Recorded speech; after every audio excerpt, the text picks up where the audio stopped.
নমস্কার বন্ধুরা, ননদ বৌদি হেসেলে আপনাদের সকলকে স্বাগত জানাই। আজকের রেসিপিটি হলো ভোলা মাছের ঝাল।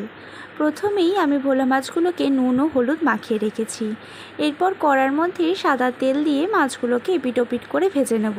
এখানে খুব কড়া করে আমি মাছগুলোকে ভাজছি না। মাছগুলো তুলে নেওয়ার পর সেই তেলের মধ্যেই আগে থেকে কেটে রাখা আলুগুলোকে নুন দিয়ে ভালো মতন লাল করে ভেজে নেব। এরপর অন্যদিকে আমি একটি মশলা তৈরি করে নেব, হলুদ, লঙ্কা ও জিরে। এর মধ্যে আমি অল্প পরিমাণ জল দিয়ে মশলাগুলোকে রেস্টে রেখে দিচ্ছি। ততক্ষণে আমার আলু ভাজা হয়ে গেছে, আলুগুলোকে তেল থেকে তুলে নেব। এরপর সেই তেলের মধ্যেই কালো জিরে ফোড়ন দিয়ে আধ বাটা পেঁয়াজ এর মধ্যে দিয়ে নেব। পেঁয়াজটাকে একটু নেড়ে চেড়ে নিয়ে তিনখানা মতন কাঁচা লঙ্কা মাঝখান থেকে ভেঙে আমি এর মধ্যে দিয়ে নিয়েছি।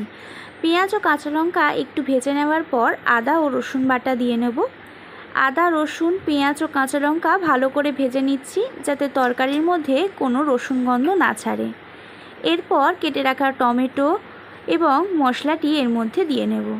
ভালো মতন কষিয়ে নেব যতক্ষণ না মশলা থেকে তেল ছেড়ে আসে। সামান্য পরিমাণ নুন এখানে দিয়ে নিয়েছি। নুনটাকে মশলার সাথে ভালো মতন মিশিয়ে নেব। এরপর আগে থেকে ভেজে রাখা আলুগুলো এই মশলার মধ্যে দিয়ে নেব।